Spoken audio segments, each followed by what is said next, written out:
So I think you are muted.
Hello, good morning. Sorry for that technical itch. We are back online now. So I need to start all over to say good morning to you all. And a very outline for the year 2021. We know mostly the institutes embark on outreach programs to interact with students, the general public, and then members as well. But due to the current situation in which we find ourselves, it's become relevant to use all means to still stay in touch with our members, our potential students, our students, and then the general public.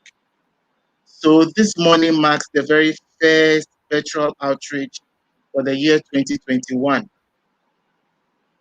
Not to waste so much of your time, we would want to take an opening prayer, then we kickstart the program for this morning. So I'll call on Mrs. Sandra Asafo Eje, the ICAG manager for Kumasi office, to give us an opening prayer. Thank you. Thank you very much, Mr. Hansen. We are praying. Father, in the name of Jesus, we thank you. We are grateful for today and all the protection we've been enjoying this year. As we are about to commence our first virtual outreach for the year, We pray that you give us knowledge, wisdom, understanding, and insight into everything we do here today, so that in the end we will give you your name praise. Thank you, Lord Jesus, for an answered prayer in Jesus' name. Amen. Hanson. Amen. Thank you very much, Sandra. Thank you very much, Sandra. You're So welcome. this morning, our theme for the outreach is the journey of a CA, the steps to take. And before we dive into the topic, I would invite the Senior Manager for Legal and Marketing, Miss Joyce Edu, to give us a welcome address. Then we proceed. Thank you. Madam, the floor is yours. Good morning, everyone, and a happy new year to everyone. And it's a fervent prayer that we'll have a successful year, notwithstanding all the uncertainties that are surrounding us as the year has emerged. On behalf of management of ICA and the entire membership, I welcome each one of you to this platform, and more especially those of you who've gone back to schools. We welcome you back on campus, and all we are saying is please observe the necessary protocols, and we can all help stop the spread of COVID-19 virus. My message is very short and brief this morning, and it's to welcome you to ICA. ICA is Institute of Chartered Accountants, the only institution that trains professional accountants. I would emphasize on that. The only institution that trains professional accountants. I wouldn't want to take much of what my next speaker would be saying, so I'll hand it over to Mr. Hansen, and we invite the next speaker to take over. So on behalf of the management, the entire membership of ICA, we welcome all of you to this platform, and again to school and your respective endeavors, and we wish you all the best. Thank you. Thank you very much, Madam. Having opened the floor for us, I think it's time for us to kickstart. So this morning we have a lineup of speakers who are going to talk to us about the journey of an ICA, how to qualify as an ICA, the opportunities out there for you when you qualified as a chartered accountant. The first person to take the stage is the Director of Student Services, and he's going to talk about the ICA story. I think ICA has come a long way. There's been a lot of myth about the CA course, qualifying the course, and then the way forward. And also, for a long time, there's also been another myth of how to qualify and become a chartered accountant, whereby people think there are specific people who, when they take the exams, they pass and then they are qualified. And also, having moved from the time where people who qualify the exams in a sitting will be 2 or 3. Today, we have a new story to tell. So I'll call on Mr. Patrick Mensah, Director of Student Services, to run us through. Thank you. Mr. Mensah. Thank you very much, Mr. Hansen, and good morning to all. It's a privilege to get opportunity to speak on this platform. Let me say that as the Director for Student Services, I've also had a taste of some areas of the Institute of Chartered Accountants, Ghana. Former exams manager, so sometimes I would talk about some of the things or some of the issues within the exams, if there need be. But coming to the real issue of the ICAG story, we all know that accountability is very, very important and critical in the life of any development, be it personal development, be it development by institution, by a country and even by the whole world. Accountability is very, very important. And so ICAJ was established to train professionals to render accountability to this country and wherever they find themselves. And so, having established IC for that purpose, one of them is to train the people who want to be accountants, and very critical. That had been done since 1963 when the institute was established. In fact, I believe just after the Republic, those who led this country realized the need to have a pillar and a point for accountability firmly established in this country. And so the institute was established by an act of parliament. Having done that, many people have gone through this institution by writing exams, some joining from wherever. And as we speak, we have many people who are chartered accountants serving under the umbrella of the Institute of Chartered Accountants, Ghana. Many had qualified to become chartered accountants. Our message this morning is to encourage those who are interested in becoming accountants to also enroll and join the professional group. Sometimes you can hear people calling themselves accountants, but they don't possess the knowledge to be professionals. By this, we are inviting all of them to join and go through the professional training and then get the position of being chartered accountants. Now, who qualifies to be a chartered accountant or who qualifies to join the Institute of Chartered Accountants? And it's simple by some relevant educational background. So I'm going to mention them.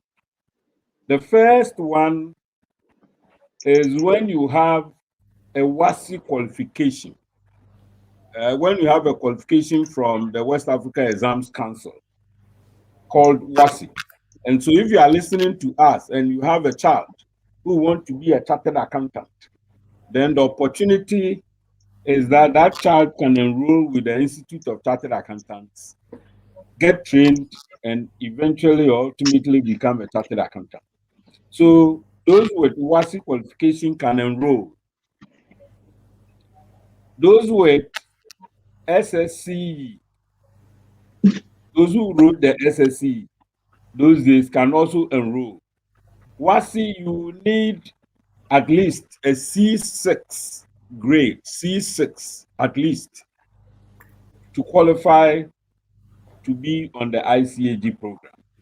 SSCE, you need at least grade D, a D grade, to also qualify to register as a student of the Institute of Chartered Accountants, Ghana.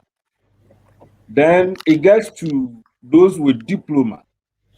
If you have a diploma, you also qualify. If you have a diploma, you also qualify to register as a student of the Institute of Chartered Accountants.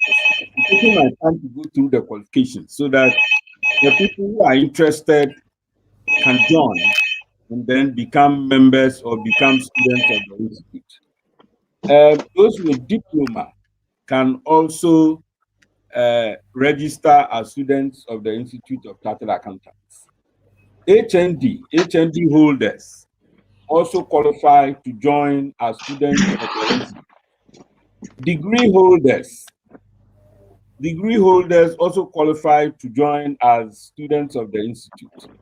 Those with master's degrees also qualify to join as students of the institute.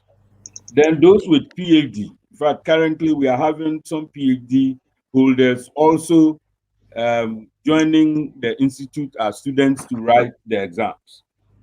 The qualifications that we have indicated, irrespective of the course that you read, you can still join and learn to become a chartered accountant. And I repeat that notwithstanding whatever program you read, you can join and also become a student of the institute and ultimately become a chartered accountant. So if you did general arts at the WASI level, you can join. If you did business, if you did science, if you did whatever course, you can still join and become a student of the institute. Those who did diploma, um, maybe diploma in economics, diploma in accounting, diploma in commerce, any diploma that you did, you can also join and learn to become a chartered accountant. Same with HND, same with degree holders. If you have a degree in English, degree in sociology, degree in psychology, any qualification that you have from a tertiary institution, that will also qualify you to register as a student of the institute and ultimately become a chartered accountant. If you have a master's degree from any of the institutions, any of the tertiary institutions, you also qualify to register as a student of the institute. And then PhD, the same. Now, with all these qualifications, you qualify to register as a student. Whatever program you read, whatever course you did, you can still become a student of the institute.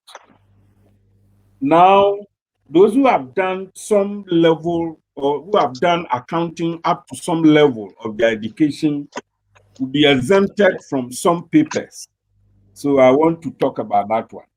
Those with diploma in accounting, they are exempted from CA level 1, diploma in accounting from any of our tertiary institutions. They are exempted from the level 1. Then those with HND, they are also exempted from level 1, the whole of the level 1, and then a paper in level 2, audit and assurance.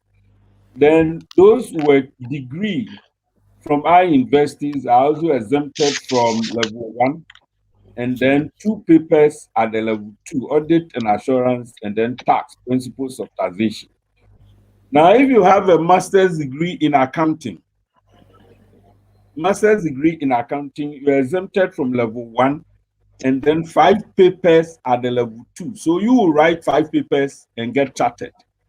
If you have an MBA in accounting, if you have an MBA in finance, you are exempted from level 1 and then 3 papers at the level 2, making 7. And then you write 7 papers to become a chartered accountant. So you are halfway qualified if you have an MBA finance. If you have a PhD, we look at the papers that you have done, and then you are giving exemptions accordingly. The other areas, there are other areas who also qualify for exemption, but because they are not straightforward, for them, we look at your transcript. And so if you have done the course, then on the basis of the courses that you have done, if we find them within our program, you are also exempted from some papers. And so for those ones, you submit for us to look at the papers of your transcript, and accordingly, you are giving some exemptions.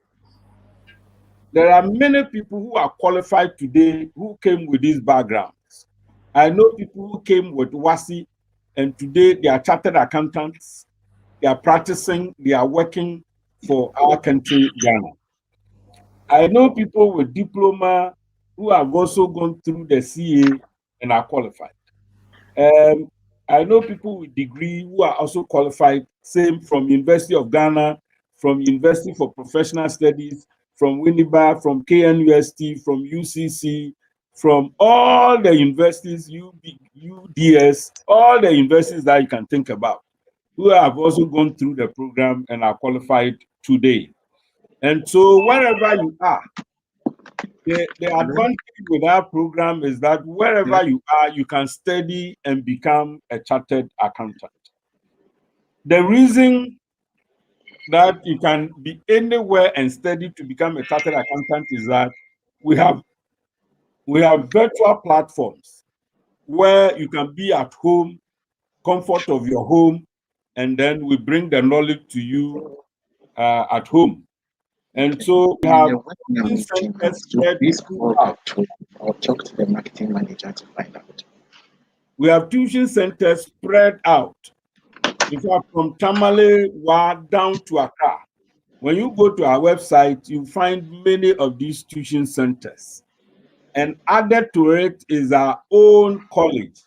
We call the ICAG College, which is just close to the administrative office, where if you want tuition, you can also obtain tuition. However, the situation that we find ourselves in now had called for virtual learning. And so we are doing virtual for many of our students. In fact, many of these tuition centers are providing virtual learning to our students to study at home and to study wherever they are. And therefore, if you join, there might not be the need now to come to ICAG school, but we bring the knowledge to you at home and to wherever you are. The added opportunity is also that we have books or manuals written according to the syllabus of the program. And so once you enroll as a student, you download the syllabus that we have and use the syllabus alongside the manuals. And then you can study. In fact, the books have been written in a self-study manner so that on your own, you can even read and understand some of the areas. Added to that, we also have lecturers who are qualified and who have taught some of these programs for so many years with deeper, very deep understanding of the courses, who also come to you through the virtual program. Our fees are also very, very moderate. In fact, very moderate. With just 300 Ghana cedis, you register to be a student of the Institute of Chartered Accountants Ghana. 300 cedis. As we speak, you register and then you become a student of the Institute of Chartered Accountants Ghana. Let me quickly direct you to where, if you want to register, where you can get the link to register. You go to sms.icagh.com. In fact, it's on our website. But if you are somewhere and you cannot access the website, then I'm calling it for sms.icagh.com. ICAGH in as in Ghana. So sms.icagh.com. If you follow this link, you can register and become a student of the institute.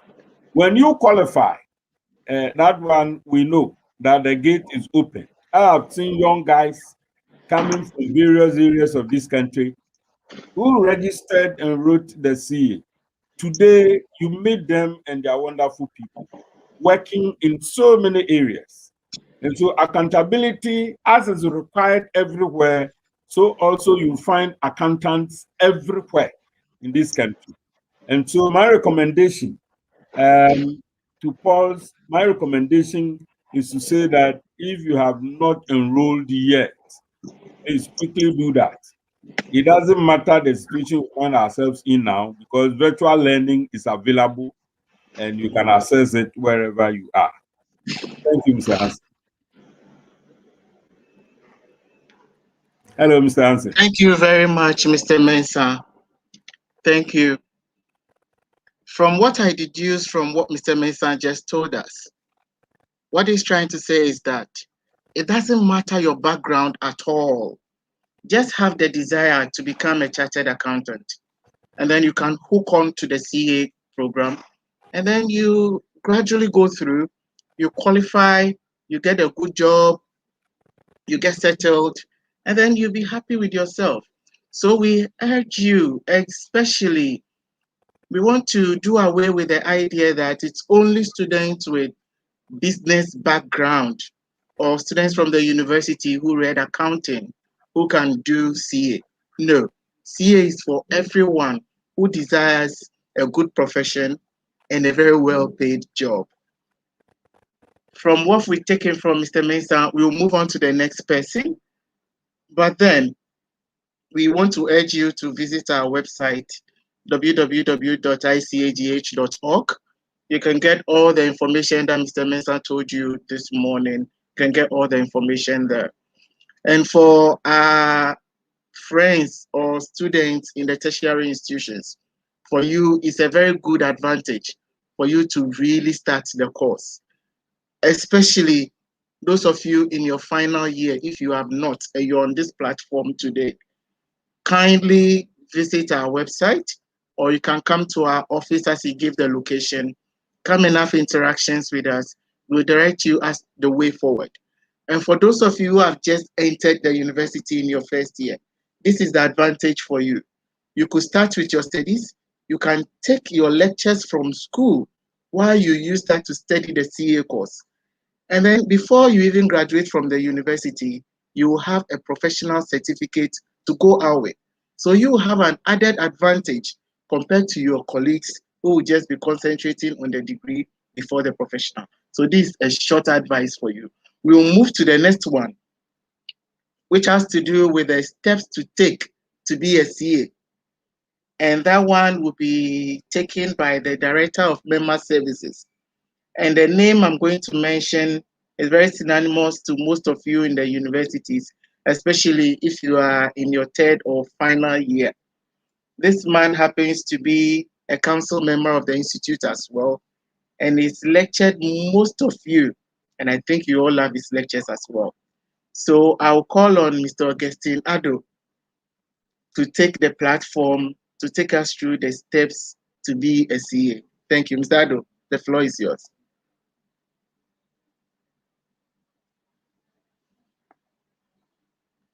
So Mr. Ado is going to give us the necessary steps that we need to take to become a CA, a chartered accountant. Mr. Ado, are you please online? Could you please come on?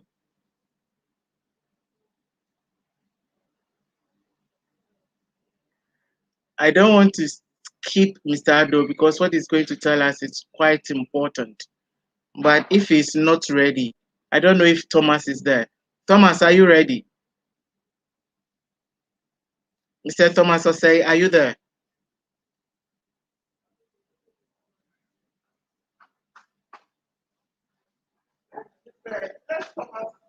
Mr. Thomas Osei, are you there?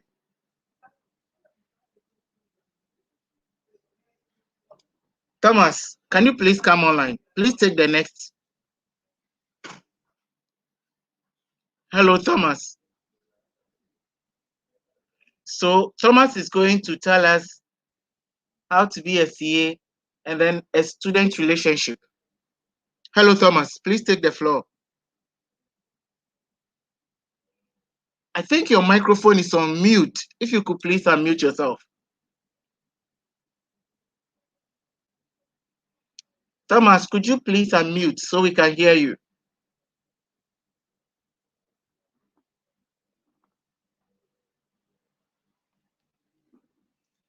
Thomas, kindly unmute so we can hear you.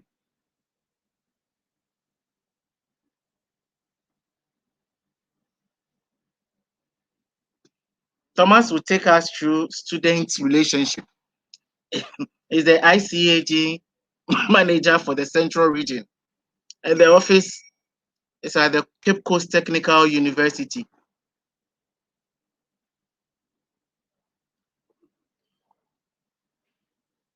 Thomas, we are waiting for you, please.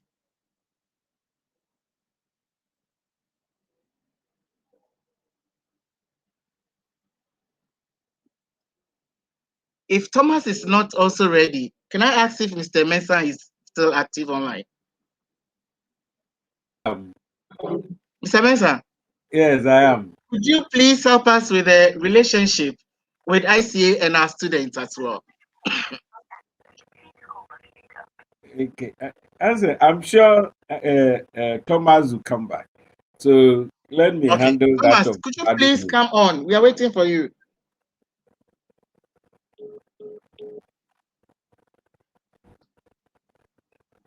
Hello, Hansen. Yes, Mr. Mensah. Let me take a bit of Mr. Adu's own while we wait for Thomas. Thomas. Okay, so Mr. Mensah will take a bit of Mr. Adu's, and that has to do with the steps to become a CA or steps to be a CA. So, Mr. Mensah, please take off. Okay. Thank you, Hansen. Once again, let me greet all those on the platform. I'm sure maybe later Mr. Adu could join and then expand whatever I'll be saying about becoming a CA. But when we say becoming a CA, is becoming a Thomas, chartered we've been accountant. waiting for you. Yeah, I'm having challenges. My mic wasn't on. But I still okay. couldn't, you still couldn't hear me. So I'm trying to. Okay, so. So I am. Okay, Hansen, if he's on, then let him do it so that we don't lose him.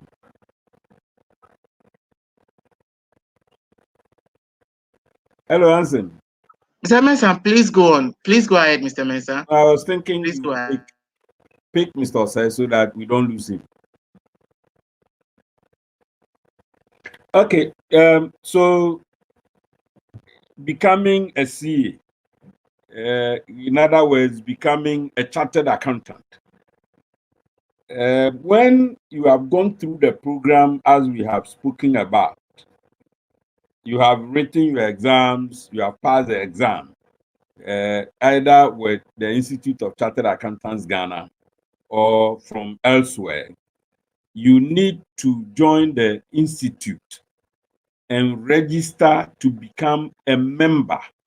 That is when we can say you are a chartered accountant. So when you qualify with us, when you write the exam and you pass the exam, you become an associate member of the Institute of Chartered Accountants. You graduate from being an associate member to a professional member. And that is when you become a professional member is when we say you are a CA. The steps to take, the steps are very simple.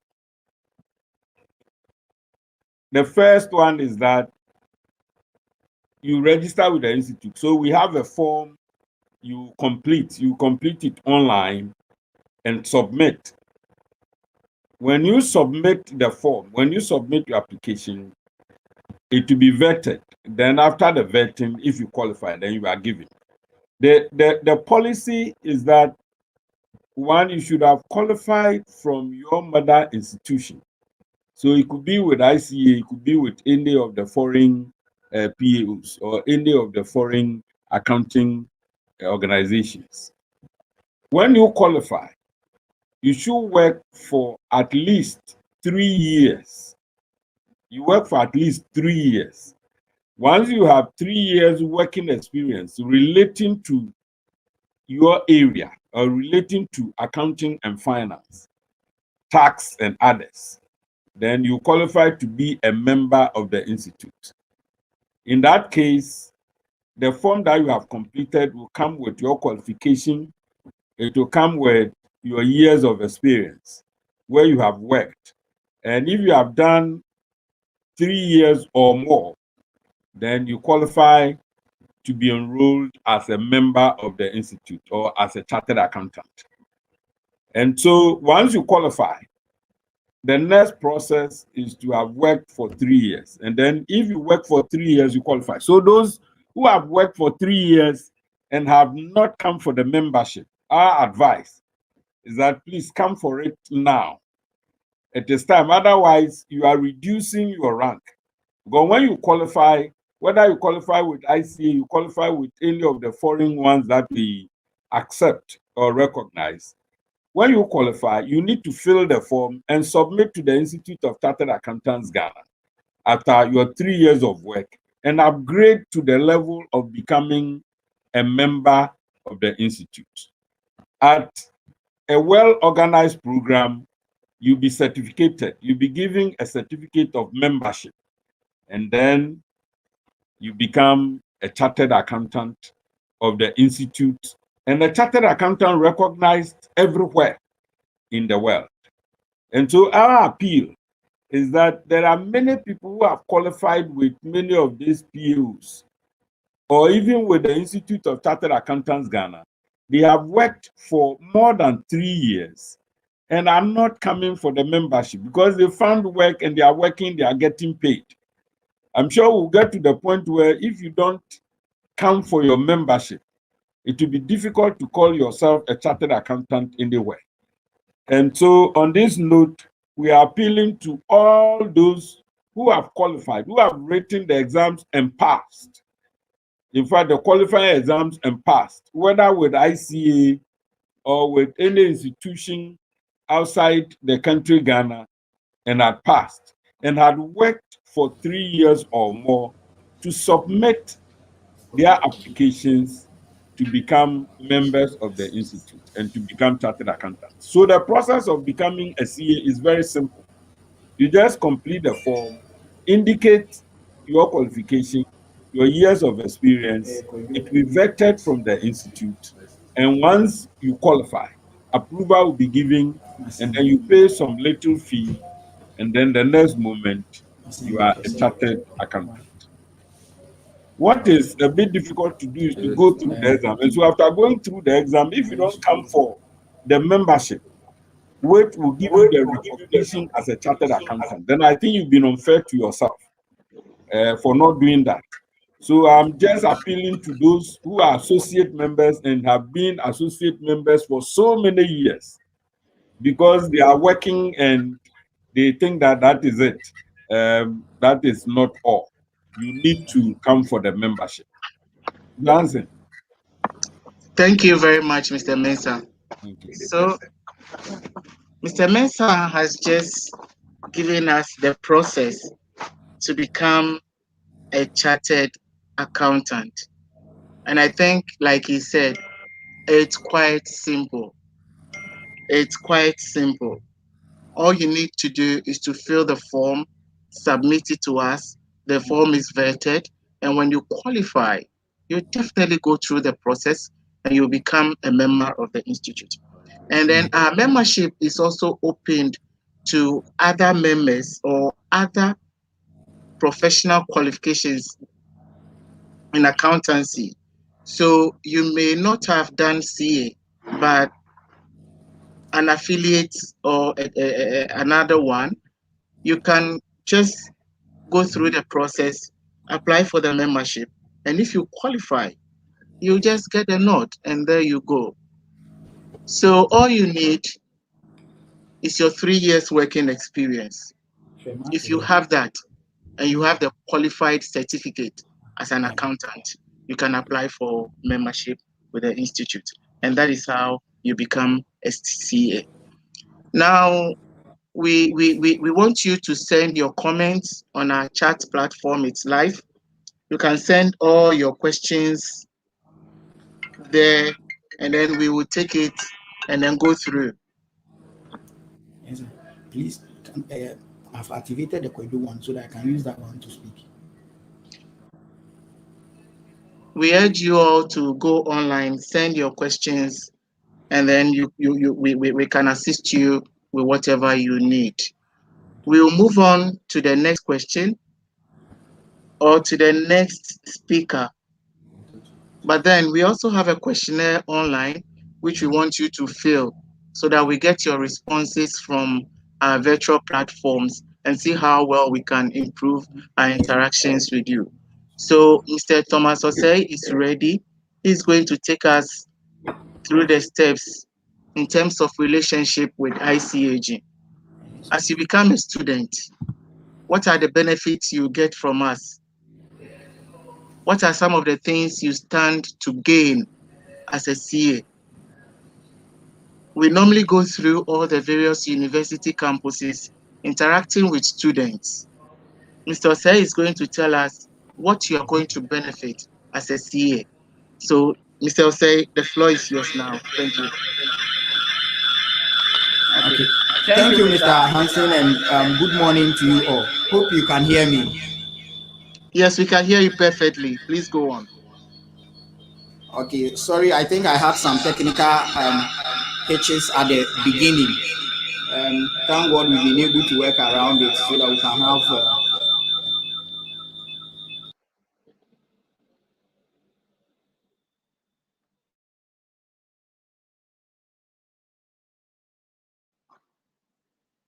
We urge you to kindly pardon us. Thomas seemed to have a little challenge with his connection. So he's trying to rectify, and he will definitely be with us. But Thomas, are we through? Yes, I think I'm okay. We can move on now. Please go on. Hope you can hear me. It's your cell phone.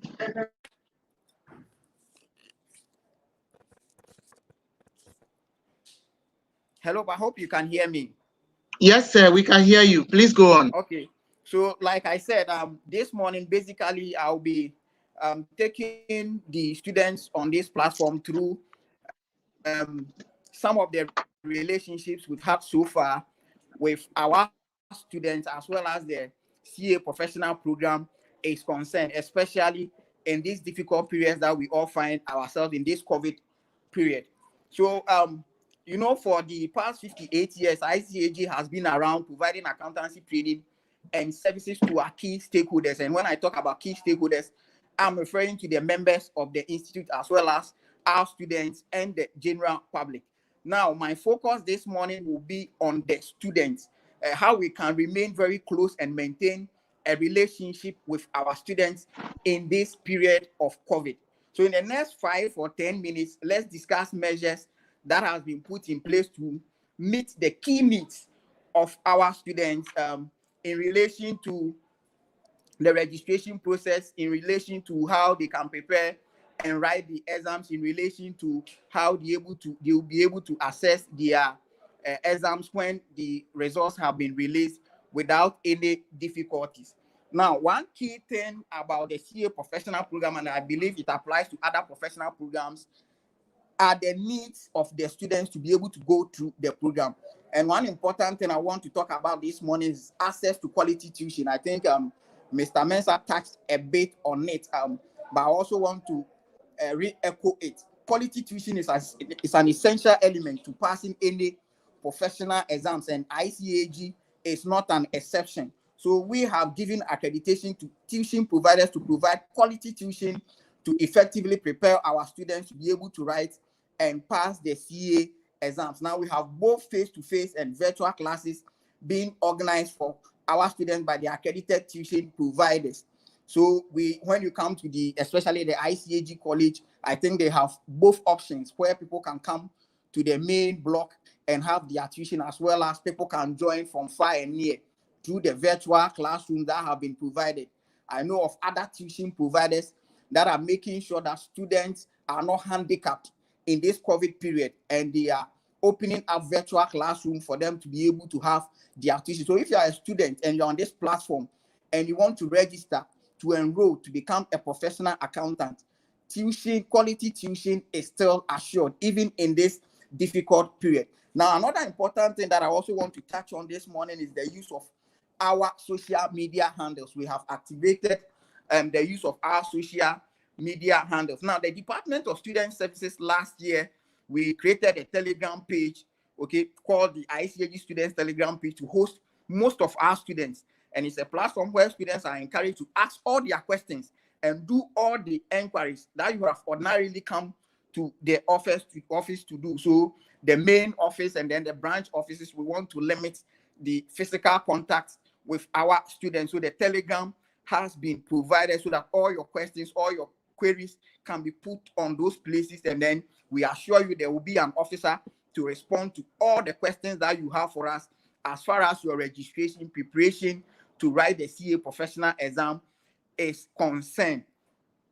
Okay, so apart from the Telegram page that has been created for our students, currently we have close to about 3,000 students on the Telegram page, and we encourage as many of you to also join the Telegram page after this presentation. So the link will also be put on the various WhatsApp platforms that we have created for our students to be able to help you to be able to join the Telegram page. Now, in addition to the Telegram page, we have also published contacts and email addresses of our key office departments. So when I talk about the key officers in the various departments, I'm talking about student services, member services, exams, technical and research, legal and marketing, and the rest.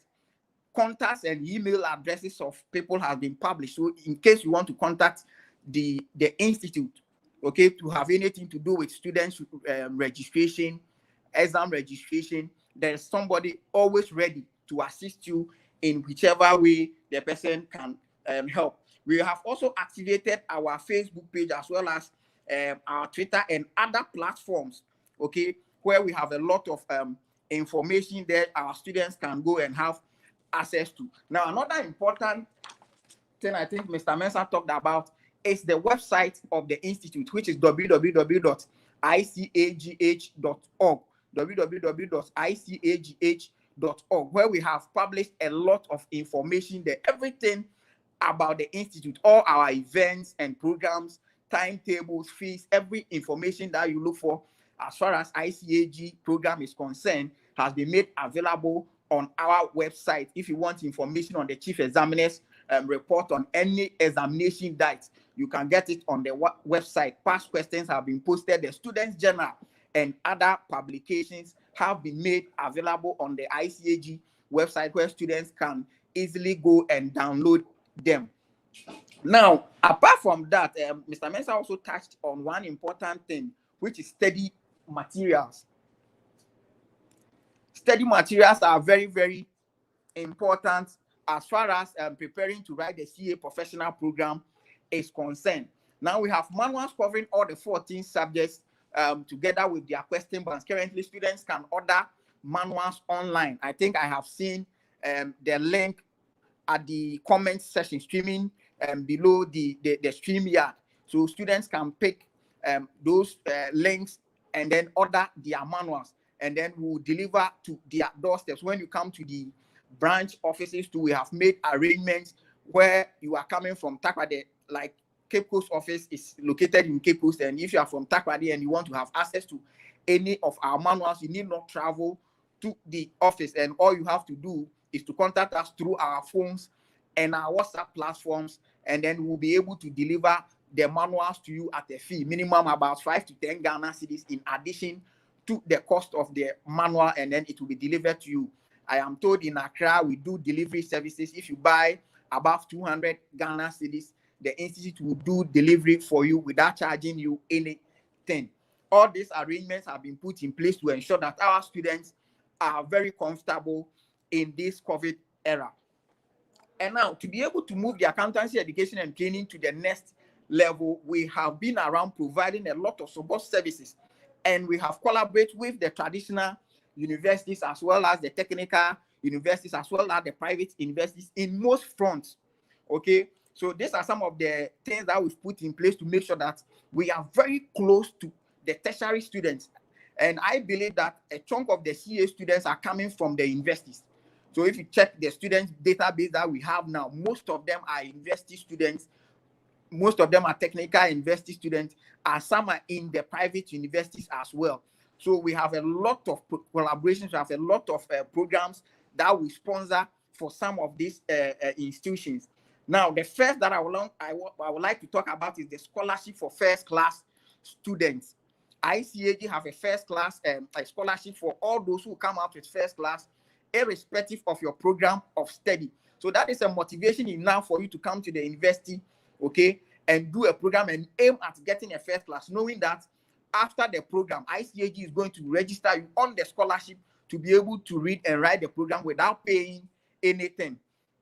That is one step that the institute has taken to promote accountancy education and training in Ghana. Now, we also have support for accounting education through our sponsorship of the tertiary business science challenge. Very, very important. We also have sponsorship of best male and female graduating students. Okay, so looking at the traditional universities, anytime there's a graduation, ICAG is being called upon to come and sponsor the best male and best female graduating students. These are steps that has been taken to make sure that we are very close to our main stakeholder, which is the students. Okay, so these are some of the things we are doing to support the traditional universities. We also support a key program on the calendar of the Dean of Business, University of Cape Coast, is the Dean's Awards. This program was, I think, instituted about 4 or 5 years ago to award students who are able to come out first class, irrespective of your level. So if you are in level 100 and at the close of the year, you are at first class, the Dean will organize an award for you. And ICAG has been a major sponsor of this program. These are some of the things we are doing to help and support our students, even at the university level. We also provide support services for various departments, associations, clubs, and other student groupings like UCAPS, University of Cape Coast Association of Business Students. Every year receives a sponsorship package from ICAG to be able to help them organize their Start Right conferences, entrepreneurs conferences, and other programs which are on the calendar of such groupings. Actuarial Science at the University of Ghana, Legon, have also come for sponsorship to be able to organize all these things are being put in place to make sure that we are very close to our students as far as the accountancy training and learning and training is concerned. We also provide support through a donation of ICAG manuals to some selected universities and libraries to enhance teaching, learning, and research. Now, another important thing that I also want to talk about before I bring my presentation to a close is to encourage both the fresh and the continuing students on this platform to consider adding the professional program to the degree program as at now, because both programs are very similar and they complement each other. What it means is you can also benefit from what we call the transfer of knowledge. If you are doing anything financial accounting at the academia level, it is not different from the professional.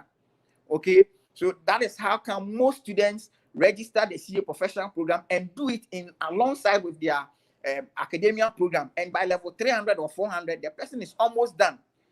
That is why I think about 2 graduations or ago we have somebody qualifying at level 400. He was already chartered at age 19. The guy registered at level 100 because you have 2 semesters at level 100, and ICAG program is the examination is structured in such a way that by close of the year we have 2 sittings in May and November.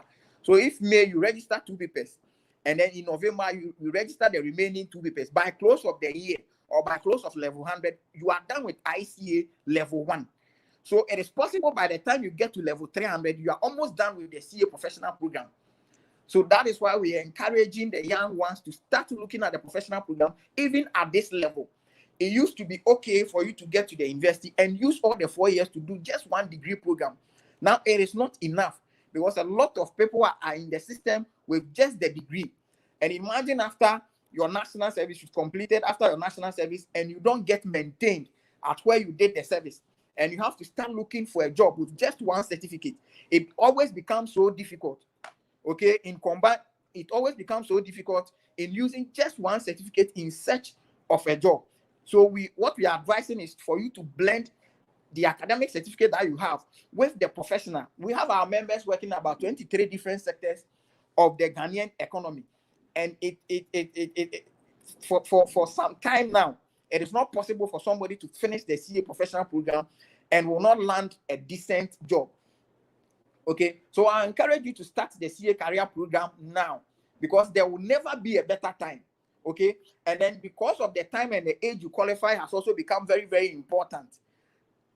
In most public sector institutions, post-qualification experience is very important. Okay, so if you qualify at the age of 20, you can become a director of finance or director of internal audit at any of the traditional universities by age 30 or 31 or 32 or up to by 30, age 30 up to about age 35 years. You can become a director of finance because you qualify at an early age. If you wait and you keep postponing when you want to start writing the CA professional, you'll be frustrated. Okay, because after national service, you don't even know what is at stake or what is ahead of you. There are some institutions you get into and the work stress is such that you cannot combine a professional program, okay, with your work stress, and it becomes difficult. You keep postponing writing the CA professional exams, and before you realize you are around age 40, okay, and you start writing, and if it takes you maybe about 2 or 3 years, you are around 45 years and you qualify, and you need about 10 years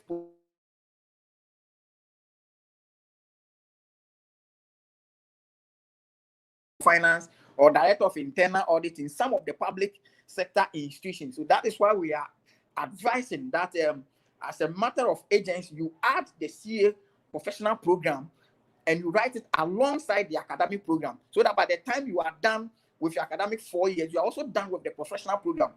And most institutions are looking for guys who are able to qualify at the age of 19 and 20. They believe you are very intelligent to qualify at that age, and you have a lot of working years ahead of you to be able to provide services to whichever organizations that they want you to work for.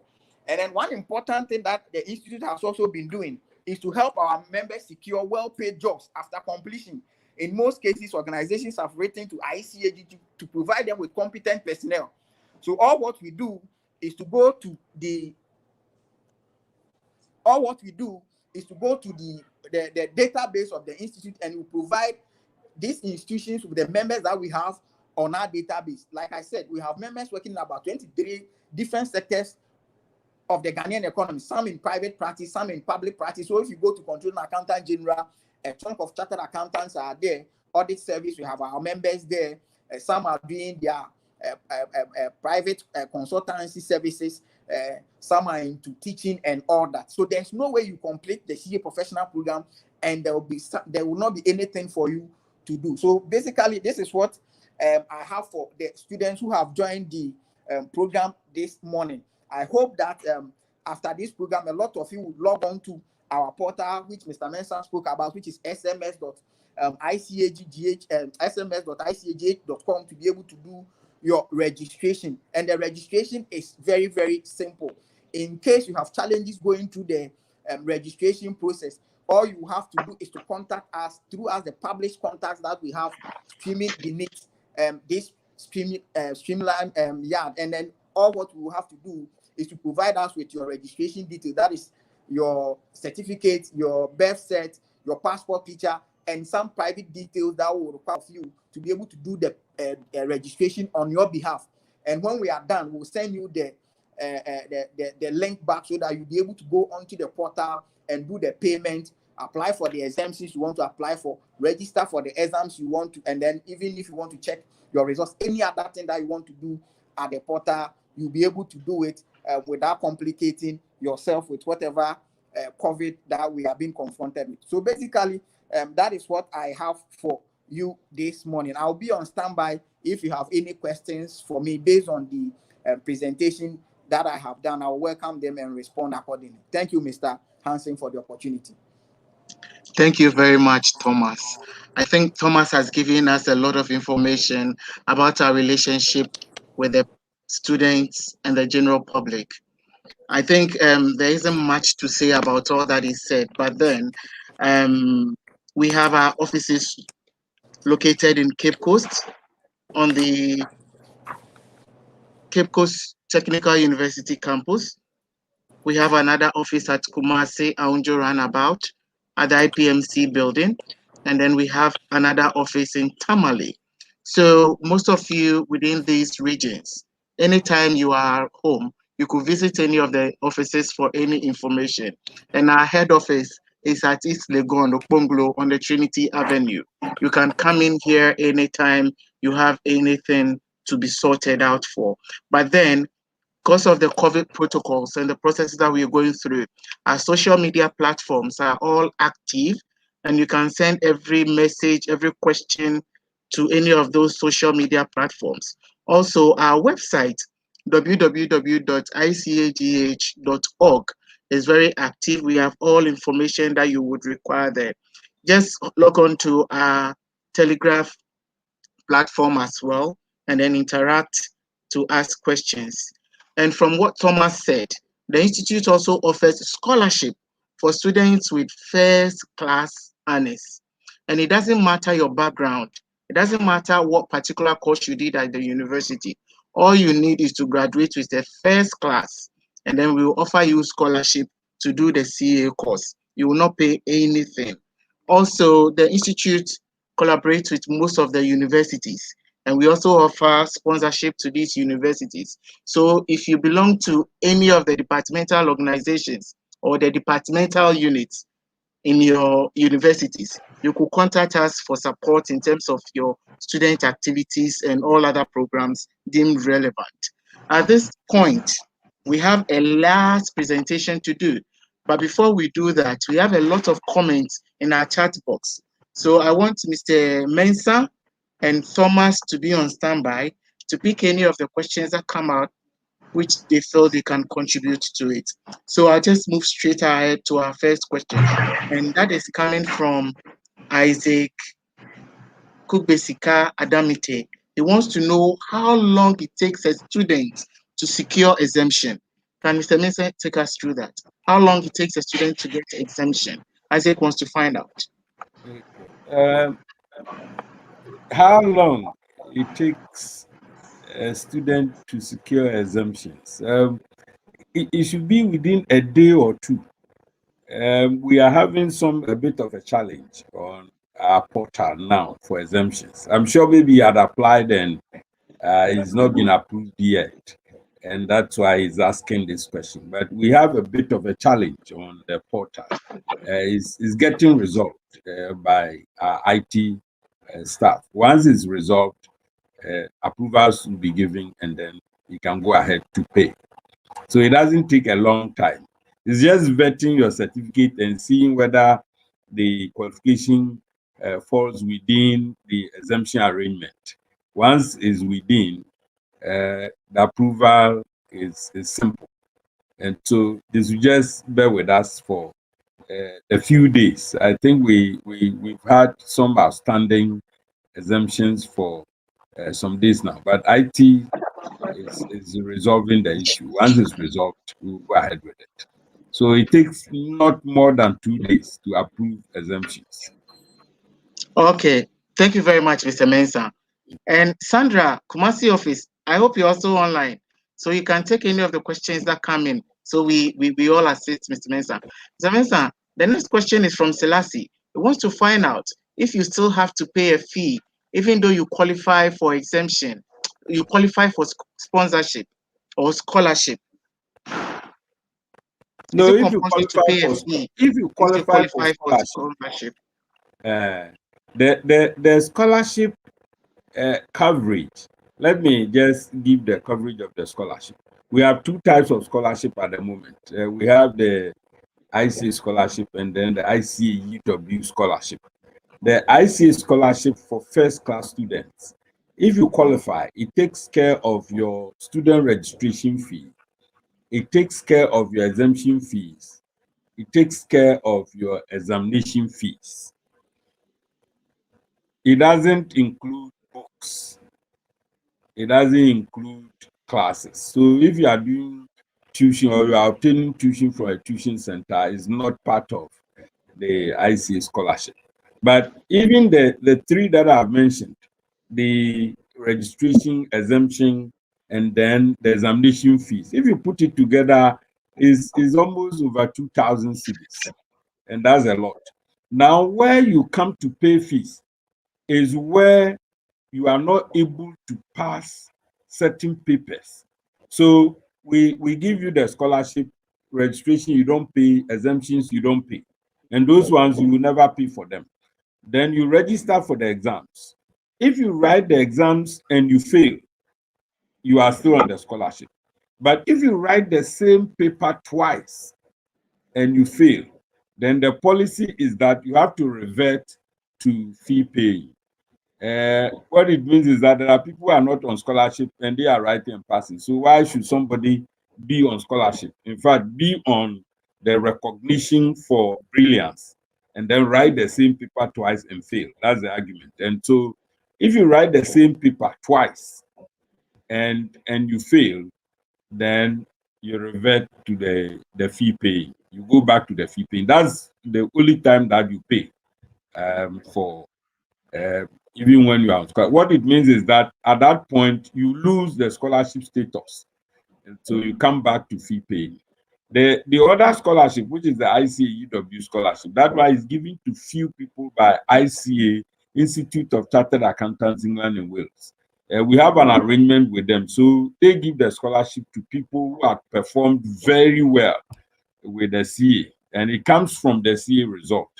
And for those ones, when they give the scholarship, that one, it carries through. It concerns everything from registration to, but that one, you should be a student before you can obtain it. And so by that time, you might have paid your registration fees.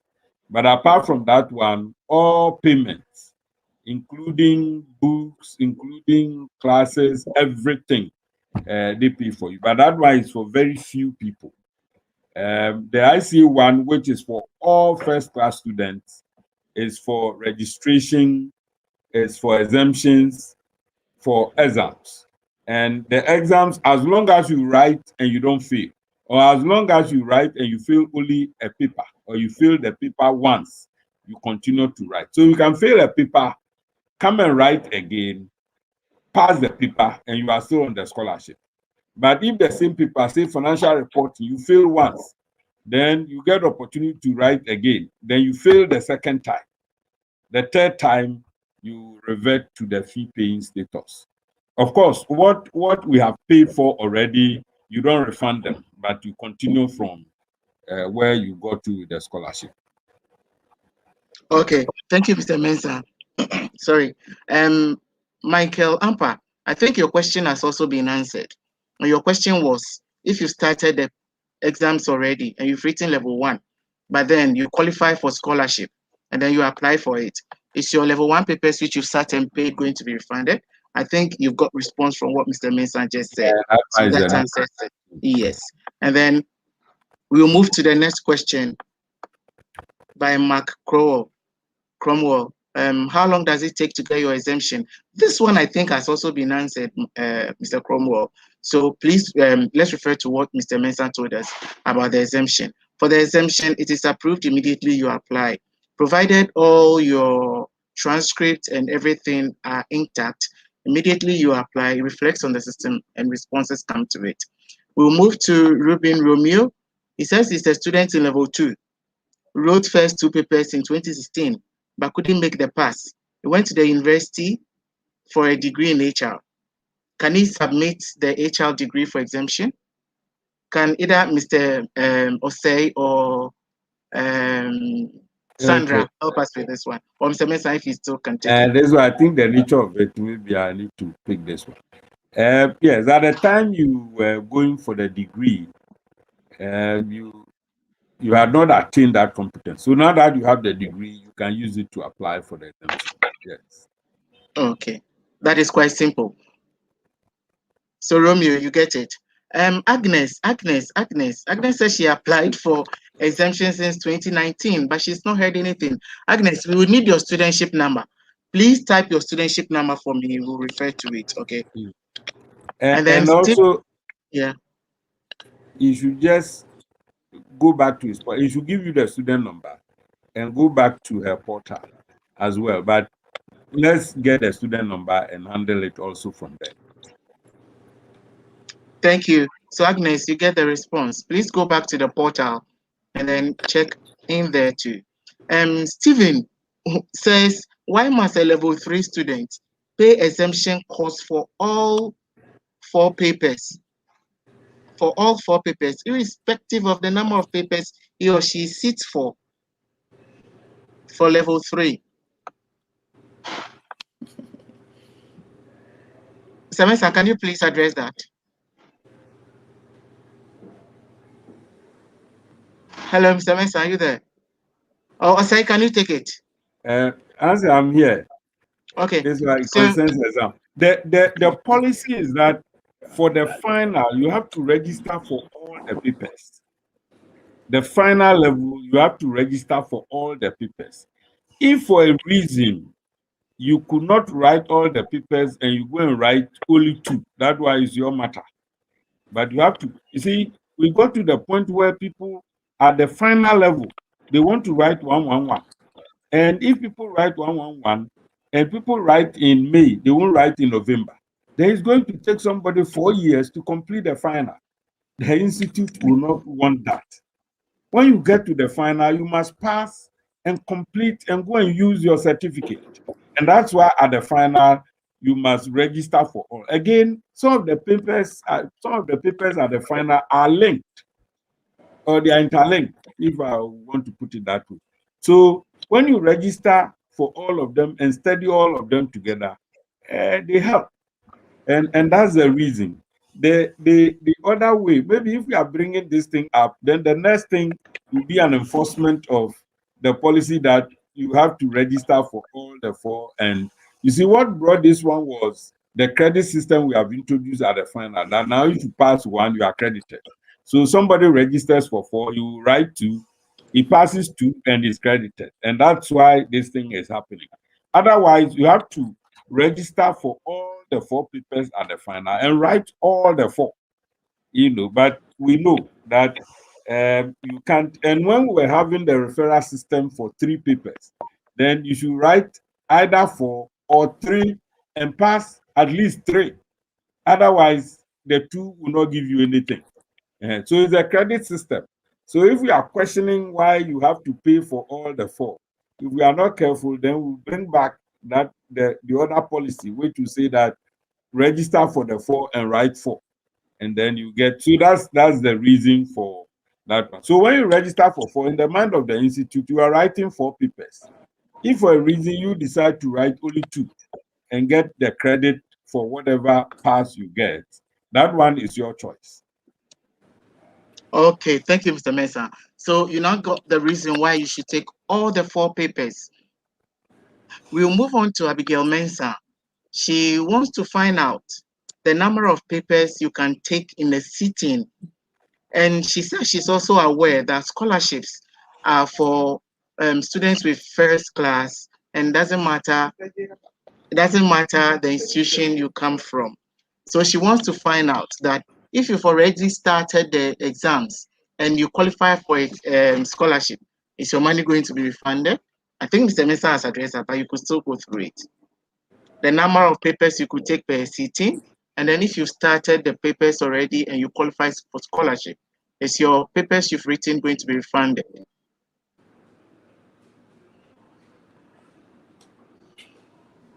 Mr. Sense, Maybe let me address the question about the number of subjects that we can take at a sitting. Okay, Yes. sir. With all the 3 levels, let's say level 1, you can take as many as you can. If you want to take 4 at a go, yes, you can do that. Take 1, you can do that. But there's this policy of writing across levels. That is, if you have 1 paper left at a level, you can add that 1 paper to any other number of papers in the next level, except the level 3, where you have 1 paper left in level 2, then you add that 1 paper to all the 4 in level 3 and write. That's the policy of writing across levels. So you notice that some might have passed all the 4 papers in level 3, but they have an outstanding paper in level 2. Some even have an outstanding paper in level 1. And so then he has to go and write that paper before he could qualify. And that is the structure when it comes to the number of papers that you can write at a level. Mr. Mensah, you can continue with those with scholarship, whether they can claim their money if they pass when they have a scholarship. Okay. Well, at the time you were writing, you were not having the scholarship. At the time you wrote and paid, you were not having the scholarship. So the scholarship starts from when you obtained the first class. In fact, when you completed your program and had it. And so you don't go back to go and claim monies. At that time, you were not having, that qualification. So the scholarship starts from when you obtained the qualification. And I'm not sure if you had obtained the qualification before, you would not go and pay for them. I'm not sure you go and pay for papers that could have been free for you. So I sincerely, I think that you don't go back asking for monies. You continue from where and when you obtained the first class, and then access the scholarship. Thank you, Mr. Mensah. So, Mr. Mensah, if I may add to what you just said, is the same way if we have given you the scholarship to write the CA professional program and you have been registered, your exemptions have been taken care of, and at a point you lose the scholarship, we don't ask you to go back and pay for the registration and the exemptions that we have already granted you and being taken care of by the scholarship. You continue paying from wherever you got to before you lost the scholarship. So that is the policy around the scholarship. Thank you, Mr. Hansen. Thank you very much. Thank you for the responses. Abigail, I think you got it now. And for our friends who are also asking about you getting a refund after getting scholarship if you've written the papers already. So that is a genuine answer to that.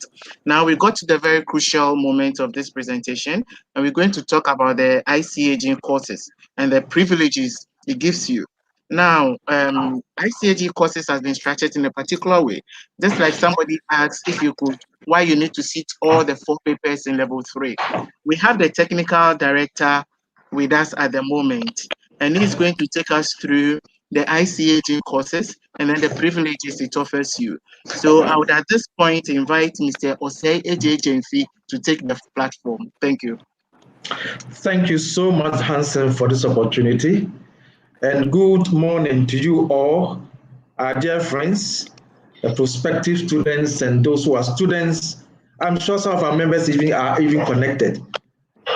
Yes, let me take you through the course, the professional qualification that we are so much aware of. That everyone would like to be a qualified accountant, and rightly so, because there are a lot of benefits that you can derive from it. But for those of you students who are starting the course, let me take you to the structure. We have in total 14 subjects, 14 subjects, 4 in level 1, 6 in level 2, and 4 in level 3. For level 1, we have 4, financial accounting, business and corporate law, business mass information system, and introduction to management accounting. As you heard earlier, you can decide to write all the 4 at a go, or write 1 at a time, or 2 or 3. It depends on you. But if you have 1 subject left at a level, you can add it to the next level, be level 2, and write as many subjects that you want to. And for level 2, we have financial reporting, management accounting, audit and assurance, financial management, the principal taxation, and then public sector accounting. There are 6 subjects. And so if you write and you have 1 paper left, you can add it to all the 4 subjects in level 3. That's corporate reporting, advanced taxation, advanced audit and assurance, and then strategic case study. If you have the strength to do that, you can add it and write all the 4 and you can pass. Once you write the 4, any pass is credited to you. Any pass is credited. And so let's take, for instance, you pass corporate reporting. That means you are left with 4 because you have added 1 subject from level 2. And if you pass all the level 3 subjects, leaving the level 2 subject, it doesn't mean you are qualified.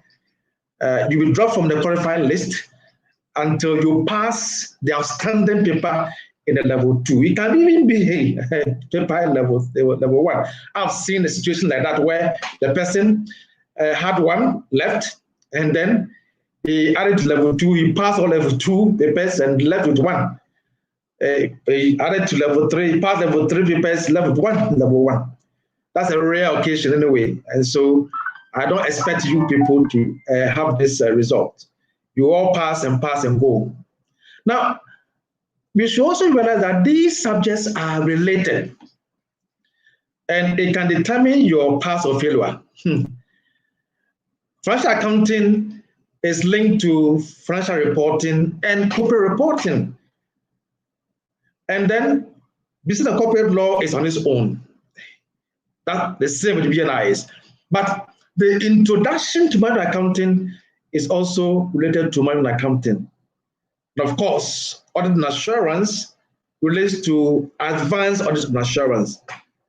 Financial management relates to the case study paper. Then the taxation papers are also related. I might also say that the public sector accounting paper also is a financial accounting paper. And so they are related to FA, FR, and CR as well. Now, you see many of our colleagues who write foreign qualifications refer to ICAG as a local qualification. But I must say that Yes, although it is local in character, it is international in outlook. What is the meaning of this? Well, we all apply the same set of international standards. And so we apply IFRS for our financial accounting, financial reporting, corporate reporting. We apply the same standards. Then when it comes to audit and assurance, we apply ISAs. When it comes to public sector accounting, we apply IPSAS. And all these are international standards that have been approved by all the standard setting boards controlled by IFAC. And since we are all under IFAC, we apply the same set of standards. And so you cannot refer to ICAG as a local qualification, as if all our standards are local based. No, it's international standards. And so ICAG is comparable to any professional qualification accountancy all over the world. And what even makes it better is what was introduced in 2019 as strategic case study paper that has actually moved our qualification a notch higher. With this subject, you are given a pre-seen material for 2 weeks to study. Then on the day of the examination, additional information is given you, and then questions are asked based on the pre-seen information and the additional information for you to answer. Indeed, with the introduction of the case study paper, we have seen some international qualifications approach us for collaboration. Some are giving exemptions, some are just telling us that once you have the qualification, you just write ethics paper and then you become a member of our professional qualification. I can mention ICAEW. Any ICAG qualified graduate can apply for membership for ICAEW. You just write ethics paper and then there he becomes a member of ICAEW because of how the courses have been structured, and it has gained international acceptance.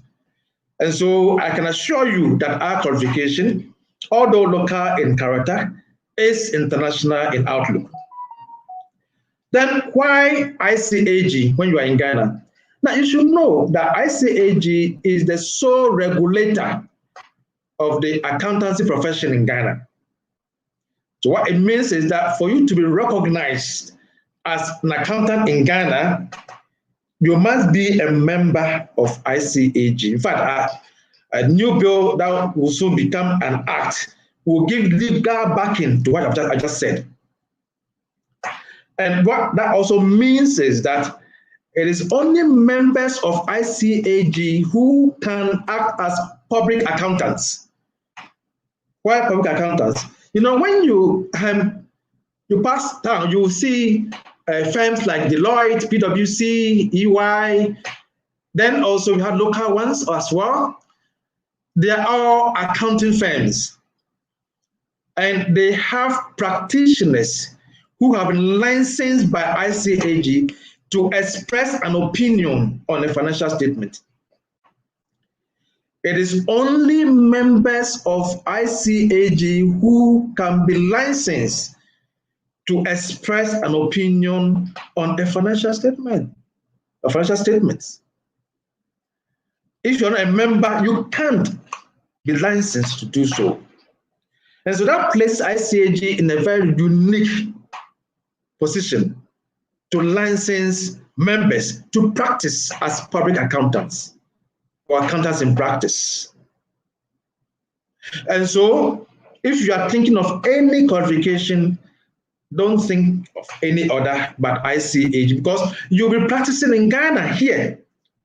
But the question also comes, what about if I want to travel outside Ghana to go and practice as an accountant or to be employed as an accountant? Can I use my ICAG qualification? The answer is a big yes. Yes, you can. Why? because you all apply the same standards. If you have many examples of my members working with that qualification, Ghanaian qualification in other countries. I must say that for some countries, they require that you write certain subjects in addition to your qualification before they will allow you to work in their country. And this is solely because they want to protect their market. That's why they put such impediments on the way of professionals who want to practice in other countries. Yes, that is why. It's not because a qualification is substandard. No, it's of high standard and is comparable to any professional accountancy qualification anywhere in the world. Now, in addition to that, you should know that the accountancy profession, as we say, accounting is the language of business.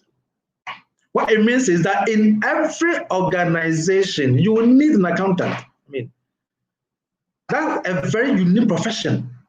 Now, if you go to an establishment, an organization, they might not necessarily need a doctor to employ, or an engineer to employ, or even a lawyer to employ. But they will necessarily need an accountant to employ.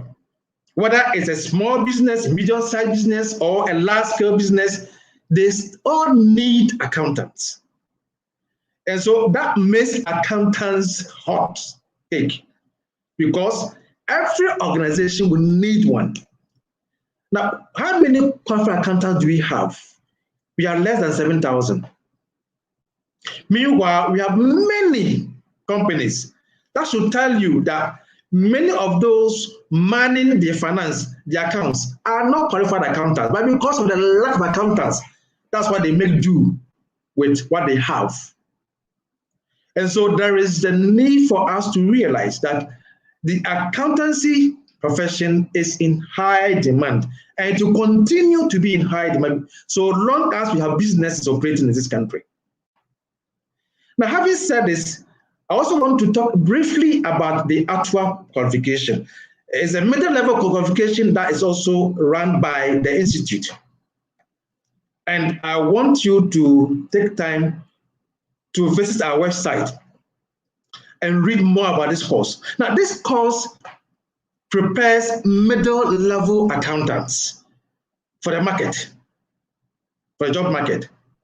Why are they so important? You know, for instance, if you have an organization that do not necessarily need a qualified accountant to perform certain duties like reconciling bank statements, for instance, to the cash book, or just to write the books.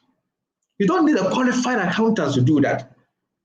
With an ATWA graduate, he has the required training to be able to man that organization, and to the point of preparing a simple financial statement for the organization. And ICAG produces such middle-level accountants through the ATWA qualification. And ATWA is a sub-regional qualification. In fact, it's in West Africa. And for now, it is done in all the English-speaking countries. And my interest you to know that your institute, ICAG, we have helped Liberia and also the Gambia to write our ATWA examination. And so with the ATWA qualification, you can work in any of these countries as a middle-level accountant. And for those who do not have the confidence to start the profession at the goal, use the ATWA as a launchpad. Because after ATWA, you are given exemptions like a degree holder. And indeed, we are even in discussion to add one subject to ATWA graduates as exemption, like public sector accounting, because their course is very much packed, loaded, and prepares you adequately for the professional. So our advice that those of you who find it very daunting to start a professional, use the ATWA as a launch pad. It will prepare you adequately for the professional course. And so to end my presentation, I'd like to say this in conclusion. If you have not yet started the course, start now. If you started, continue. If you're almost finishing your course, work hard. Let's see you next sitting among the list of the finalists. Thank you. Thank you very much, Mr. JJ. That was very wonderful. So from today, I think people should know that CA certificate cannot be referred to as a local certificate. The CA certificate can take you to any part of the world to work. And we have people in that situation at the moment. We have a lot of people with the CA certificate who are working in IMF, they are working in Canada, they are working in the USA, every part of the world, even within the South Africa, this West African sub-region as well. So from where we left with our questions, we want to continue. We have a few minutes to close today's event. We don't want to keep you waiting for long. So I would want to proceed with the question and the questions. And I'll say that wherever appropriate, any of the speakers can come in to assist with an answer. So the next question is from Prince Lamte. And his question is the authorized training employer scheme in session? And is it mandatory to go through the scheme to qualify for membership after passing the exams? Is it Mr. Mensom, Mr. JJMFI? Any of you could please take it for us? The ATE, whether it's still in session. Okay, let me come in here. Yes, the ATE is still in session. As the name goes, authorized training employer. So that means your employer has to be certified before you can be on the scheme. And so that cannot be mandatory. If your employer is not certified, you cannot run the scheme at your employment. But it has a lot of advantages. And so we will recommend that those of you who are not yet on the scheme, you could talk to your employers so that they can reach out to us to assess their qualifications, eligibility, to see whether they can be able to join the scheme. Now, with the authorized training employer scheme, your employer will now have the responsibility of training you to become a better qualified accountant. And so whilst you are writing the examination, then you will be having training. Now, after you qualify, if you want to be a member, under normal circumstances, we'll write a letter to you to provide references from your bosses to give evidence that you have been trained in such a way that you qualify to become a member of the institute. Now, if you are under that scheme, all that you need is the evidence of training that you have been lodging with the institute. And so it is easier for you to be admitted as a member of the institute because we have records about you being trained by your employer. And so it makes qualification for membership very easy.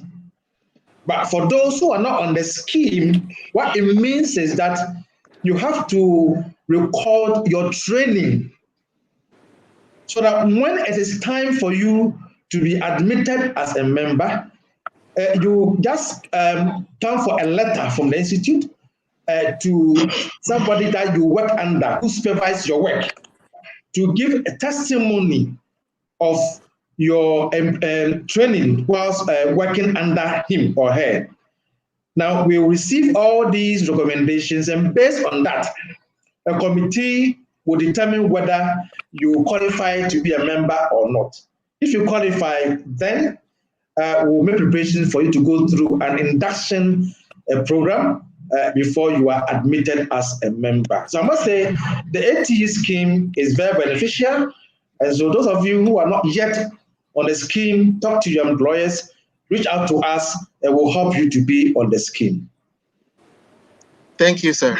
So, Prince, I hope you get the response now. There's a question from Ebenezer Kujoji, and he wants to find out what the institute is doing to help graduates get jobs and what they earn as CAs. Okay. If any of our panelists will come in. Okay, let me come in here. Let me start from the bottom, where it says that how is the institute doing about what CAs earn? And I And know where this question is coming from because in other professions, legal profession, they have the charge out rates, the minimum charge out rates. And so it becomes very easy to know how much you are earning as a professional. We do not have that. Let me explain why it will be very difficult to do so. You know, accountancy, as I said earlier, is the language of business. And every institution, every business will need an accountant. And so it will be very difficult for the institute to come out. We are in a free market, you know, and it's a business course. We understand business more than any other profession. We are operating in a free market, and it is demand and supply. And also, it depends on the organization, their financial muscle. It's not like a legal profession that it's a specialized profession. You need to go for a lawyer to handle your case. But if you're working for an organization, an institution, there's no way that as an institute we can determine what the institution should pay you. And these lawyers who work for companies, their salaries are not determined by the Ghana Legal Council. No, it is determined by the institution that they work for. But then I also agree with you when it comes to those who work as practitioners, public accountants. That one, the institute can come out with a minimum charge out rates. And I must say that talks are ongoing. Nigeria has done it.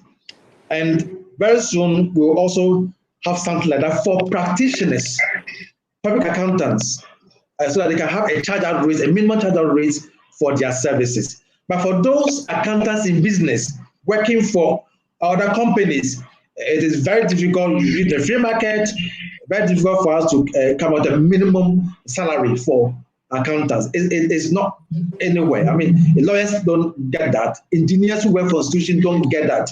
It depends on the institution and then its financial muscle. thank you very much. So I'll take the next question from Nana Kofi Yeboah. He says he's in the Upper West region and wants to find out where he can get a tuition center. Mr. Mensah, do you have an idea? Yes. Did you say it's Upper West a region. lady or okay? The person should just go to YUDS and ask of Mavis. She coordinates all the C activities within the Upper West region.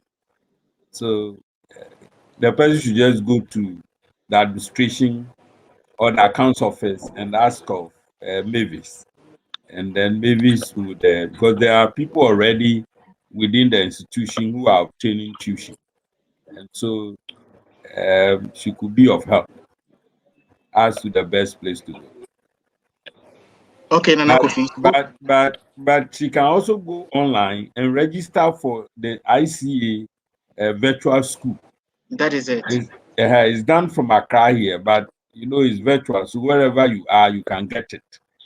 And so he or she can go to our platform, the ICAG college platform, and register, and the tuition will come to him or her. Okay, so Nana Kofi, you can hook onto our virtual platform and then you can take your classes with us, or you go to YUDS campus and go to the administration, ask of Mavis or the account office, and she'll be of good assistance. And we take the next one from Pepra Kwache. He says he has BEd accounting. Can he choose not to apply for exemption, but just go ahead with the levels from 1 to 3? Yes, applying for exemption is not compulsory. So if you want to start from the scratch, yes, you are permitted. Sure.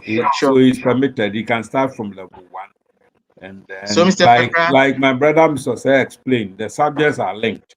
So you do financial accounting level 1, you do financial reporting level 2, you do corporate reporting. And so if you want to follow or get the trend from level 1 up to the final, I think that is permitted. great.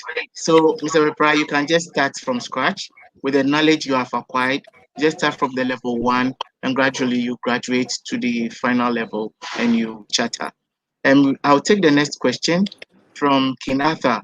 And he says, can you apply for exemption for part 1 and 2 if you're a continuous student for a master's program? Mr. Mensah, it's not completed the master's, but can you apply for level 1 and 2 exemptions? And he can, depending on what he got for the first degree. I'm thinking that he has a first degree before enrolling to do the masters. So, but he can he can use the first degree to obtain, if he did a first degree in accounting, then he can use the first degree to obtain exemptions from level 1 and then certain papers in the level 2, maybe tax and audit in the level 2 if it's in accounting, and then he can start writing the CA from there. Okay, so Kinata, please check if you have a first degree in accounting. That makes Or it even easier. finance, Yes, or any or of the even other finance. areas. Okay, sir. Thank you. So we'll take the next question. And I think, Mr. JJ, if you can assist us with that from Kwekwe. He says he wants to find out if it is possible to add 2 papers in part 2 to all the level 3 papers. No, my brother. As I said, the policy of writing across levels states that you can only add one paper from the level. So if you want to write level 3, you must have one outstanding paper in level 2 before you can add it to level 3 papers. Sure. So Kweku, that is that is it for you. You need to complete the level before you move up there. The next question is coming from Michael Nelson, and he wants to, okay, that has to do with the college. He wants to apply to be in the college. Please go to our website, www.icag.org. We have the college portal. Click on it, and then you can apply for either morning, afternoon, morning, evening, weekend, or the virtual class. That will set your purpose. And another person wants to find out if our portal is open for registration and what student souvenirs are available for them. Okay, yes, the portal is open for student registration, and you can go there and do the registration. What I would advise is that it will ask for your password and your username. Usually, people forget their password. The password that you're using entering the platform, anytime you are going there, it will ask you for the password. So please, any password that you use, don't forget it. But if you forget, then you have to call us to reset it and all of that for you. So yes, you can go to the portal and register. The second part of the question, whether there are some souvenirs. I think the situation we find ourselves in now, even receiving from somebody is a problem. So souvenirs, not the issue now. Maybe we can think about it when the COVID situation is over. But now we are trying to do many of the things online to support. So souvenirs, yes, you may get, but not now. Okay, thank you, Mr. Mensah. And there's a question from Callistus. I want to take that question, but it's not very clear. What I'm thinking is he wants to find out that since we are encouraging them to do both degree and then the professional, what of students who do the SHS and then the professional straight? What is ICA doing for them in the world of chartered accountants? So for instance, if you graduated straight from SHS and then you qualify the chartered accountant certificate. He's talking about Agency. Maybe Mr. if Mensah. Mr. Osei is around, he can also take that one. I think Mr. Mensah should start. Okay. Yeah, so those of them from WASI coming to do the CA direct, when they qualify, there are many of them who had been, should I say seconded, who had been given, we give them letters to the practicing firms who will give them training. So just like somebody who complete the medical school, is a doctor, all right, but he does some housemanship for a year or two to understand the profession. We have that system here where we give them letters to various institutions. Fortunately, when they take the letters to the institutions, they are allowed. The institutions allow them to work with. That one will not be like you are working and you are going to receive huge salary. No, this one, they might give you some allowance to train you and get you to understand the chartered accountancy profession. I know people who have done that for a year or two, and they have been employed by those institutions, and they are working with them now. Now they are on proper paid salary. I know somebody, the firm had even bought a car for him. They've rented a place for him and all of that. So he started with apprenticeship or the mentorship, and now he's graduated to a full-time worker. So we have that facility available to those from the WASI who fortunately write the exam and qualify. Great. So that is it. Kindly take this advice and to help you. And there's a question from Sule Monkaila, and his question is interesting. I want to direct it straight to Mr. JJMF. Sule wants to find out the procedure to follow if you are not satisfied with your exams results. Yes, if you are not satisfied with your exams results, what you do is that you write to the examination department through the chief executive officer for you to come and have a look at your answer script. For now, you are permitted to come and have a look at your answer script. There's no provision for remarking now. That's what we do at the moment. Okay, Sule. So for your years only. The next one is from Nathaniel Kwache. Nathaniel Kwache. And Mr. Mensah or Mr. JJ, if you could please assist us. He says he registered with HND and passed 3 papers in level 2. He paused and went ahead with the first degree and MPhil. Now he's ready to continue. Will he get exemptions? Yes, with the what the exemption or what the MPhil will qualify him for, yes. What it means is that he had been given some of the exemptions already. So sometimes with the MPhil, you need maybe 1 or 2 papers, additional exemptions. Yes, that is allowed. So he can still, if he's interested, he can still apply for those that he had not passed already. Because he said he had passed 3 papers already. Yes. If those papers are converted and they are still the same, then you add on 2 additional papers to make 5, depending on whether he did accounting at the MPhil level and he did do subjects. Okay. So Nathaniel, I would encourage you to upload your ICA exams results and then your transcript for the first degree and the MPhil.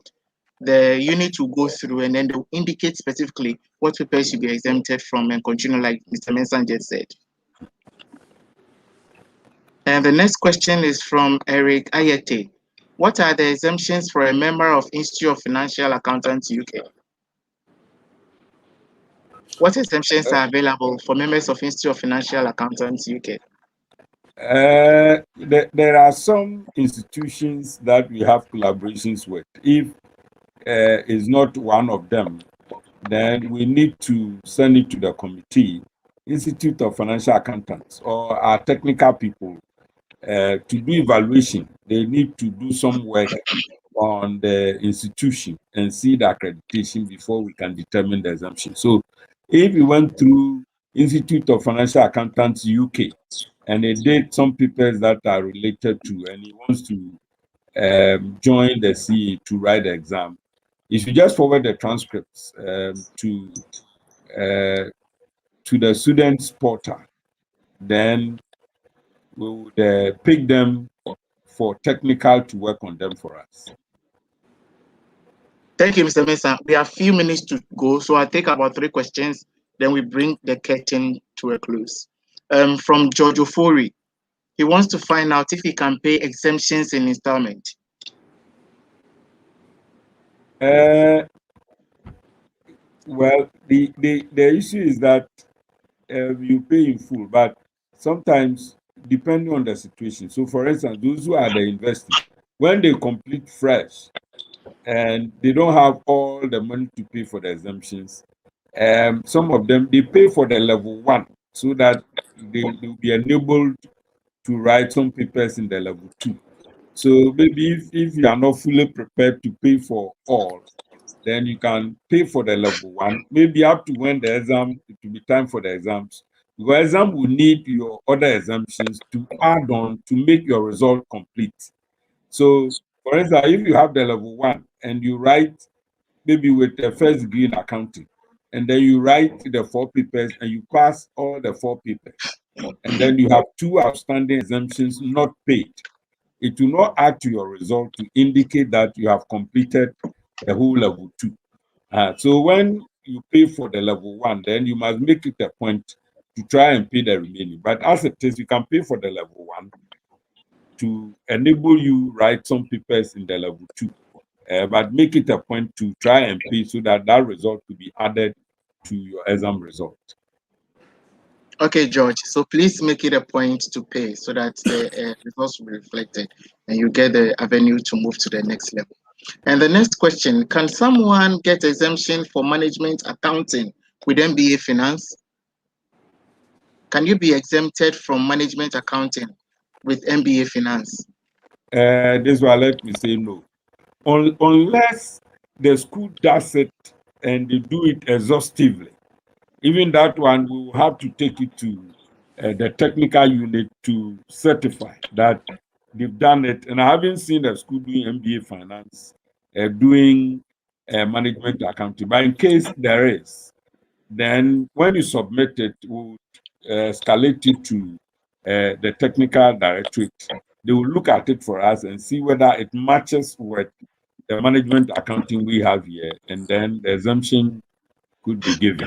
Once it's given, it becomes precedent. So when we find something like that, we'll take it to technical.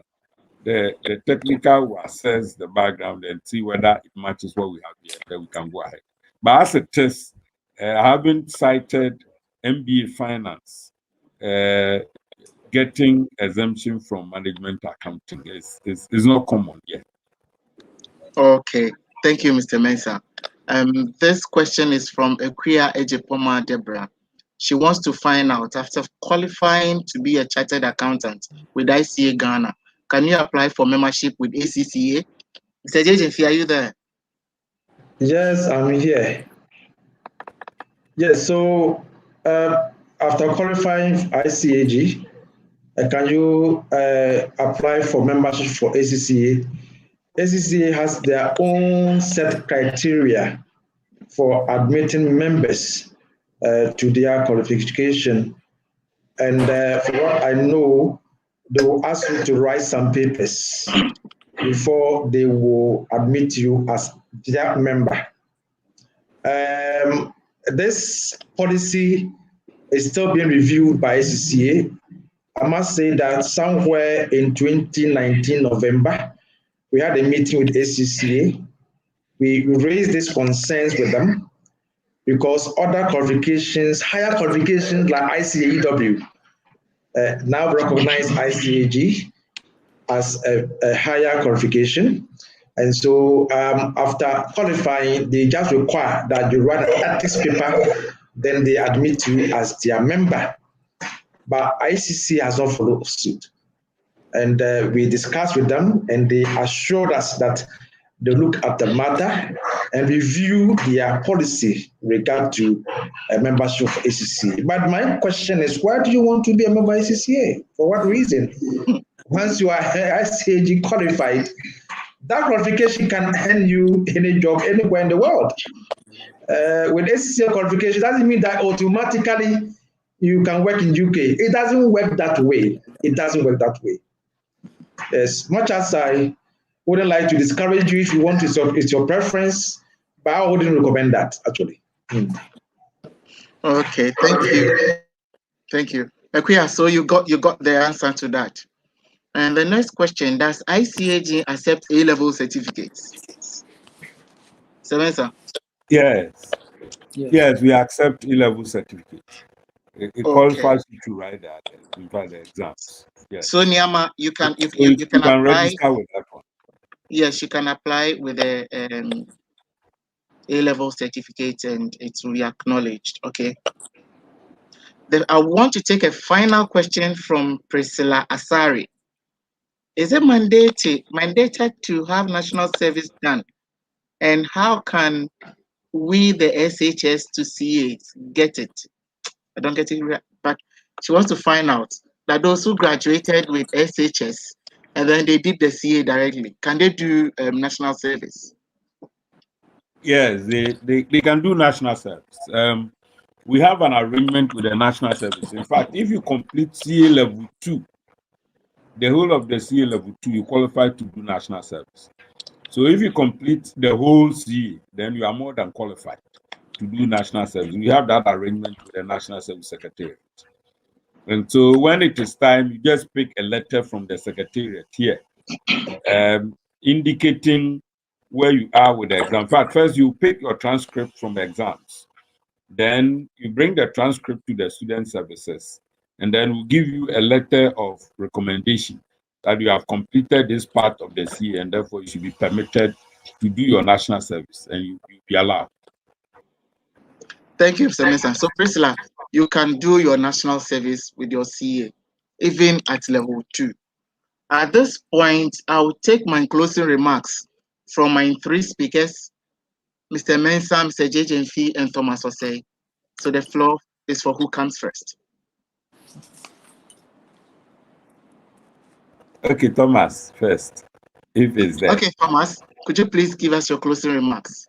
Well, thank you, Mr. Hansen, for the opportunity. I think we have discussed a lot of information have been given to our participants, and it's our hope that they will join the profession very soon. There are a lot of things in the professional, the Institute of Chartered Accountants Ghana in store for them. So I would advise that, especially the continuing and the fresh students of the university, do not use all the 4 years to do just one degree program. Start thinking of the professional program. You can easily add it and become a chartered accountant, even at level 300 or 400 before you exit the university. So that is what I have for my colleagues on this platform this morning. Thank you very much. Thank you, Thomas. Hello, Hansen. Yes, Mr. Mensah. Okay. I made an earlier submission and said any background, any qualification could allow you to study the CA. The reason is that the teaching will be done from the scratch.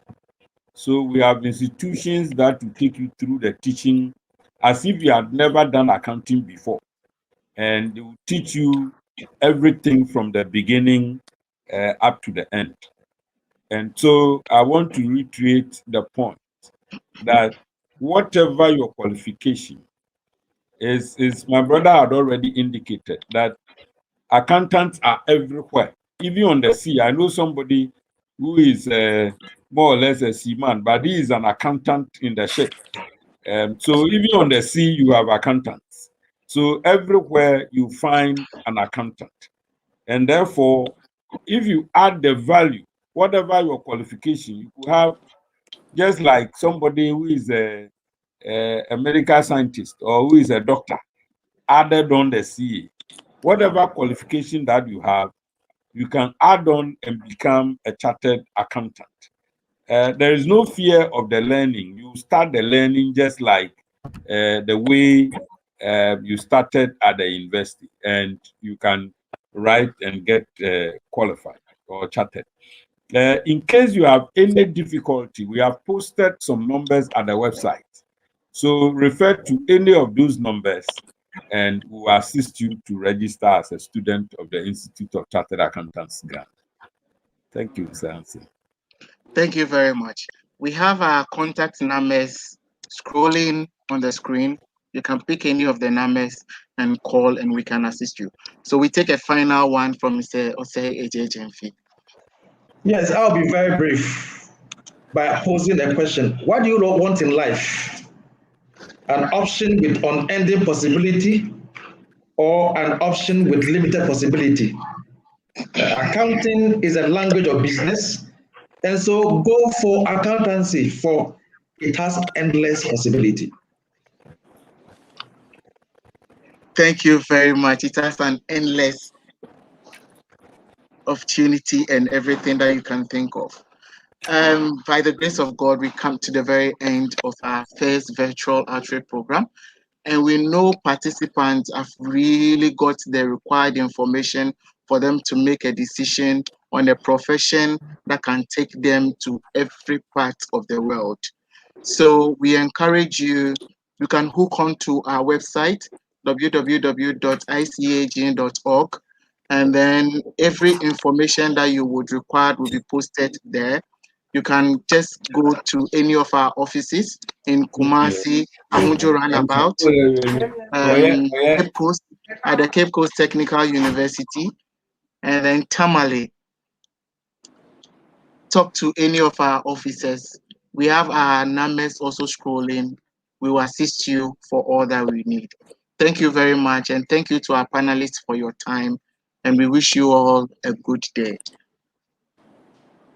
So I'll take a prayer, then we will call it a day. And Father, in the name of Jesus, we thank you, we honor you, and we adore you. We thank you for this opportunity. We pray and we commit our brothers and sisters into your hands. Father, grant us the knowledge of choosing a profession that will take us to any length that we can. Grant us the opportunity to study the CA course, also to qualify with flying colors, and grant us the opportunity to see us improve in our lives through whatever decision we make. Through Jesus Christ our Lord. Amen. Thank you all very much for your participation. God bless you. Bye-bye.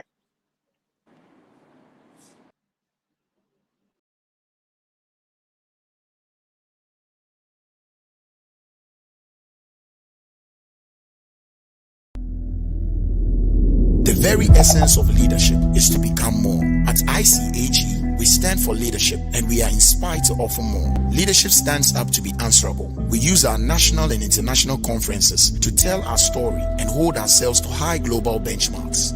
Leadership is where brilliance is rewarded. We reward brilliance with scholarships for postgraduate students. Leadership thrives on fresh ideas. Our tertiary business sense challenge makes you see business from a different perspective. Leadership is not about today. We keep an eye on tomorrow by providing internships in high-ranked institutions to inspire the next generation of business leaders. Leadership is acquiring ATSWA, CA Professional, Post-Chartered Diploma from ICAG. ICAG, where leaders become more.